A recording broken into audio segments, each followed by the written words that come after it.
It's 2025, and if you are still stuck in seed stage with no clear shot on Series A, then you are already behind. Raising money shouldn't take forever, but for most founders, it does. Why? Because they are pitching the wrong people, they are hyping the wrong numbers, and wasting time on cold leads. You might have traction, revenue, and even a killer team, but can you prove that you are able to scale? Well, I'm Niclas from Spectup, and I have helped dozens of startups to raise their Series A. And in this video, I'll break down how top founders raise 5 to 50 million US dollars. How they price right, pitch smart, and close fast. So are you actually ready to raise your Series A? You have built something real. Revenue is coming in. Your team is all in, and maybe, just maybe, you're thinking, are we ready for Series A? Good instinct. But let's hit pause just for a second. Because Series A isn't just a checkbox. It's a leap. It's where you stop proving your product works and start proving it can scale fast, efficiently, and with serious investor confidence. So how do you know if you are truly ready? Now let's start very simple. If you are a software as a service company, investors will look on your annual recurring revenue. You will want at least 1 million US dollars, but in the best case, 2 to 3 million. That number tells investors it's not just hype anymore. It's something that customers pay consistently. But that alone won't get you funded. Growth is the next big one.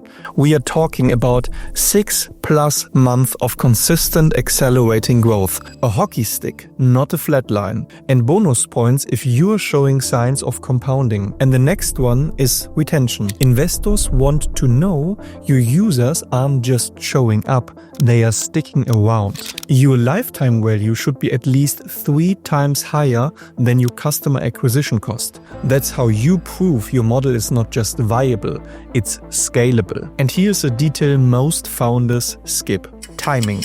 Is your market hot right now? Are investors pouring into your category? Because even with the right numbers, bad timing can kill a round. So check yourself. Solid annual recurring revenue, fast consistent growth, strong retention, hot market. And if you have got that, you are not just fundraising, you are ready to make a real move.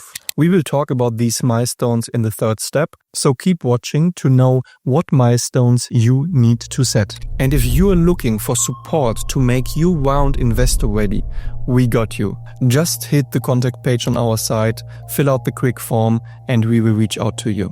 But now comes the tricky part. How do you put a number on what you are worth? Your valuation can make or break your round. Go too high and investors will pass. Go too low and you give away your future. So let's break that down step by step before you accidentally price yourself out of your own company. How to nail your valuation without overhyping. You have been building, sweating, scaling day and night, and now it's time to talk about valuations. You are sitting across from a VC. They are leaning back, waiting for the number. You say it and boom, because this isn't just a number, it's your control, your future runway, your exit, all rolled into one. So what's normal? This depends on your lane. Are you in software as a service or AI? Rounds usually fall between 10 million to 50 million, with valuations anywhere from 40 million to 300 million US dollars. Biotech, higher risks, bigger ask. E-commerce, all about speed and scale, typically in the 30 million to 200 million range. Now you do your homework. No gut feelings, no vibes. No made-up numbers from your co-founder's crypto's friend. Benchmark against other companies in your space.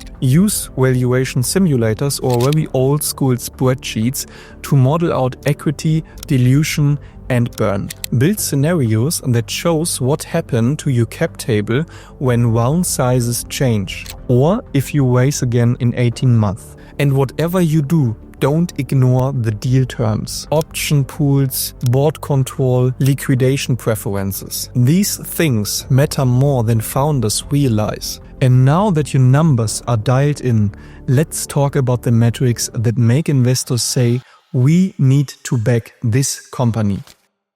The metrics that actually make or break your ways. Let's be real for a second. You're walking in an investor meeting, deck ready, numbers on lock. But you know what's coming before you even sit down. So what's your annual recurring revenue? That question alone separates founders who get funded from the ones who get ghosted. So let's break down the metrics that actually matter. The ones that make investors lean in or tune out. And the first one is revenue. In 2025, revenue is non-negotiable. This isn't 2014. You can't race just with a prototype or good vibes anymore. Over 90% of Series A startups are already generating real revenue. And if you are a software as a service company, you should be hitting at least 1.5 million in annual recurring revenue. More than 2 million within 18 to 24 months. Why? Because revenue de-risks the deal. It proves your product isn't just cool, it's essential. People are paying consistently, and that matters. Next, growth, and not the slow kid. Investors aren't excited by steady, safe progress. They want acceleration, that we are onto something very big. Energy. And that's where the triple double framework comes in. And a quiet checklist in most VC heads. It's the gold standard for most software as a service companies. And a quiet checklist in most VCs heads. So here comes the breakdown. Triple your revenue for 2 years, then double it for the next 3. Start at 2 million annual revenue, you're at 6 million in year 1, 18 million in year 2, and by year 5, you're looking at 144 million. That's category defining territory. It's not just the vanity metrics. It shows your business isn't just growing, it's compounding, that you have found real product market fit. And you're scaling a machine, not hacking your way forward. Now let's talk about more signals. LVR and NDR. Lead velocity rate is basically your growth pulse. It shows how fast you are bringing in leads month over month. Is it flat or dropping? Your pipeline's cooling off, and investors, they know that. Then there is net dollar retention, and this one is a real deal breaker. A net dollar retention of 100% means you're holding your ground. Your existing customers are sticking. But 120%, that means they are spending more. Upgrades, expansion, deeper usage. That's when investors start thinking this thing prints money. The bottom line, this KPI proves that you are not just only keeping the customers, you are growing with them. Put them all together. Solid annual revenue, fast compounding growth, qualified leads coming in hot, loyal customers who spend more over time. And that's not just data, it's a fundable story. And this is how you go from interesting to send me the deck. Because at Series A, investors don't just want to believe that you are ready to scale. They want the numbers to prove it. And now that you have got the numbers, let's talk about how to turn them into a pitch deck that does not only explain your startup, but sells it. Your pitch deck, telling the story that gets you funded. Alright, so you have got the traction. You have hit some serious numbers. But here's what most founders slip: the pitch deck. Because this isn't just a bunch of slides. It's the story that investors will pass around after you leave the room. And if it doesn't hit, it won't hit at all. So how do you structure it? Simple. Cut the fluff and lead with what matters. Start by grounding them. What's the real painful problem? Who feels it? And why is it urgent right now, not next year? Then bring in the fix.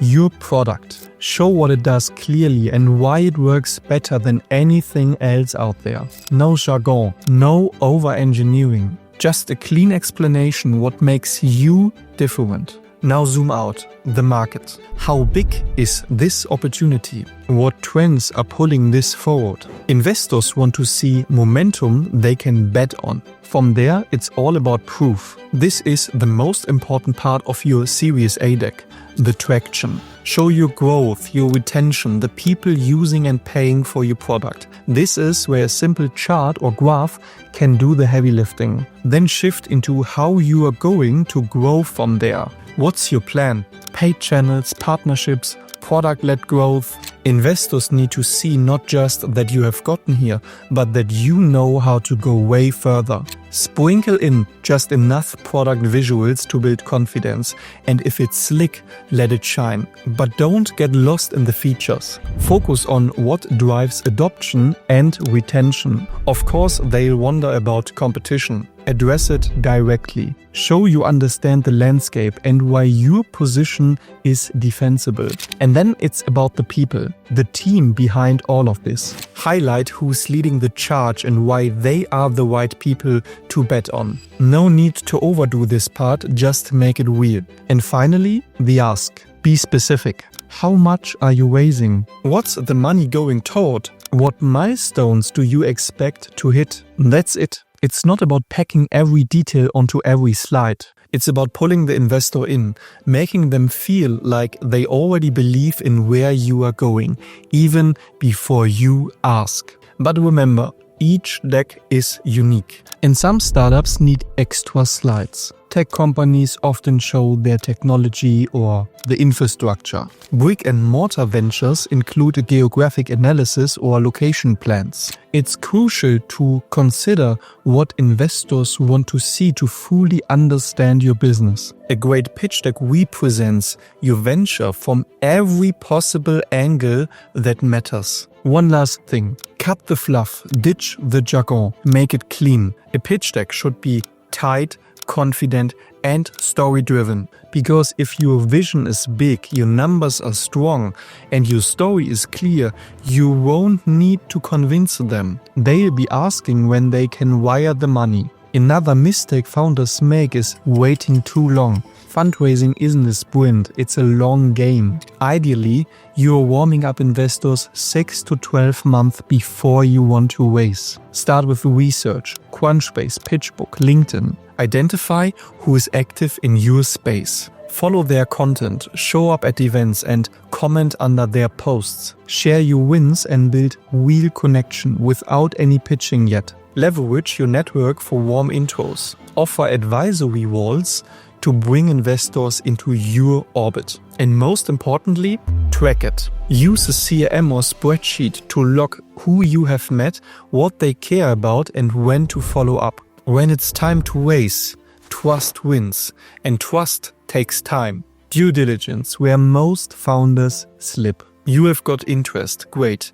Now comes the deep dive. Investors are looking under the hood, but what are they checking? Sloppy financials, a messy cap table, high churn and weak retention, no clear go-to-market strategy, and no moat. That basically reflects you are not ready and they will smell that. So be ready before they ask. Build a clean data room. Cap table, financials, legal docs, market research, team bios, and customer proof points. You might pitch 50 to 100 investors before closing the round. Many will ghost you, some will say no. A few will say you are not fundable right now. Series A isn't the finish line, it's the launch pad. But if you are ready, you unlock so many gates that you did not expect. So prep your numbers, sharpen your story, build relationships early, and when it's time, raise like you mean. And before I forget, we actually collected a list of 1,000 Series A investors who actively deploy capital right now. So if you want to get access to this list, the link is in the description. Thank you so much for watching this video.